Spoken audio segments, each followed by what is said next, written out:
उस्मान वादी से बाहर तो आ गया था, लेकिन उसके अंदर कुछ बदल चुका था। उसकी रूह में एक नई रोशनी जग चुकी थी और डायरी अब हल्की हल्की चमक रही थी, जैसे अभी भी कुछ कहना चाहती हो। हकीम इब्राहिम ने गहरी सांस ली। बेटा उस्मान, तुम समझते हो सफर खत्म हो गया? नहीं, अभी तो शुरू हुआ है। उस्मान ने डायरी खोली। एक नया पेज अपने आप लिखा हुआ नजर आया। राज का एक हिस्सा जानता हूं, मगर पूरी कहानी 3 मोहरों में बैंड है। मोहरे रोशनी, मोहरे साया, मोहरे हकीकत। हकीम ने डायरी की तरफ इशारा किया। तुम्हारे दादा ने ये 3 मोहरें हिफाजत से छुपाई थीं। उन्हें ढूंढे बिना वादी का असली राज समझना मुमकिन नहीं। उस्मान की आंखों में डिटर्मिनेशन जग उठी। फिर हम चलें, मुझे सब जानना है। हकीम ने हाथ उठाया। उस्मान, अब तुम अकेले नहीं चले जाओगे। पीछे से रोशनी का वो बच्चा आया जो पहले शहरी रोशनी में मिला था। मैं तुम्हारा रहनुमा हूं अब, बच्चे ने मुस्कुराते हुए कहा। मेरा नाम लुमैन है। लुमैन के हाथ में एक छोटा ग्लोइंग नक्शा था। उसने कहा, मोहरे रोशनी इस दुनिया में है, मगर मोहरे साया एक अंधेरी जगह में छुपी है जहां लोग जाना पसंद नहीं करते। उस्मान ने तैयार होकर कहा, चलतिए। और तीनों वादी के अंदर एक नए गहरे सफर की तरफ निकल पड़े। रोशनी से दूर अंधेरे की तरफ बढ़ना आसान नहीं था।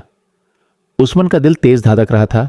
लुमैन हल्का सा डर गया था और हकीम ने अपना असा जमीन पर टिका लिया। आगे एक जगह थी जिसे घारे साया कहा जाता था। कहते थे कि वहां लोग अपने सबसे बुरे रूप से मिलते हैं, वो रूप जो वो दुनिया से छुपाते हैं। घार के अंदर हवा ज्यादा ठंडी हो रही थी। अंधेरा इतना गहरा था जैसे आंखें बंद हो। अचानक उस्मान के सामने उसका ही एक सया खड़ा हो गया, मगर यह उस्मान का वो रूप था जो गुस्सा करता है, झूठा वक्त जाया करता है, अपनी गलतियों को छुपाता है और दरअसल दुनिया से डर कर भाग जाता है। सया गर्जा, मैं तुम हूं और तुम मुझे हरा नहीं सकते। लुमैन पीछे से दारा, उस्मान, इससे लड़ना मत, यह तुम्हारा अंदरून है। उस्मान ने गहरी सांस ली, आगे बढ़ा और अपने साय को गले लगा लिया। सया चीख कर रोशनी में बदल गया। घार का अंधेरा हिल गया जैसे वहां रोशनी फैल रही हो। पीछे एक पत्थर चमका, उस पर एक काली मोहर रखी थी। हकीम ने कहा, मोहरे साया, तुमने अपने अंधेरे को कबूल करके इसे जीता। उस्मान ने मोहर उठाए। एक बाकी, लुमैन ने धीरे से कहा।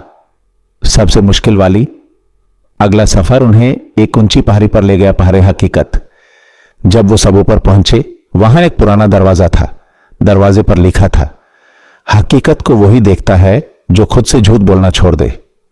उस्मान ने दरवाजा खोला और उसके सामने एक पुराना मकान था, वही घर जिसमें वो बचपन में रहता था। उसकी आंखों में आंसू आ गए।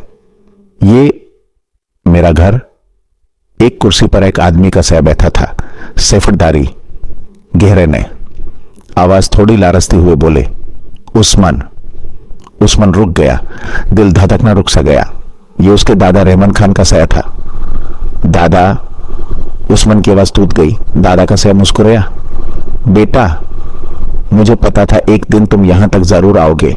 जो राज मैंने छुपाया था वो सिर्फ तुम समझ सकते थे। सया ने अपना हाथ उठाया। उसके हाथ में मोहरे हकीकत चमक रही थी। तुम्हारा सबसे बड़ा इम्तिहान ये नहीं था कि तुम लड़ोगे, बल्कि यह था कि तुम अपने दिल की सच्चाई को पहचानो। वादी का राज इंसान के अंदर होता है, रोशनी, अंधेरा और सच। दादा ने मोहर उस्मान के हाथ में रखी और धीरे धीरे हवा में टूटा हुआ साया बनकर गायब हो गया। उस्मान ने रोने से अपने आप को रोका नहीं। लुमैन और हकीम उसके पास खड़े रहे, चुपचाप, इज्जत से। जब उस्मान ने तीनों मोहरें जोड़ी, वादी का पूरा आसमान रोशनी से भर गया। धरती हिली, आसमान में नक्श चमक उठे। एक पुराना रास्ता खुल गया, वादी का असल गेट। हकीम ने कहा, बेटा, अब तुम सिर्फ उस्मान नहीं, तुम वादी के निगहबान हो। तुम्हारा सफर अभी शुरू हुआ है। उस्मान ने मोहरें अपने हाथ में देखी। इनकी रोशनी में पूरी दुनिया चमक रही थी और उस्मान ने धीरे से कहा, मैं तैयार हूं। स्टोरी की कैमरा जूम आउट होती है। वादी चमक रही है, आसमान साफ है और उस्मान का नया सफर अभी शुरू हुआ है।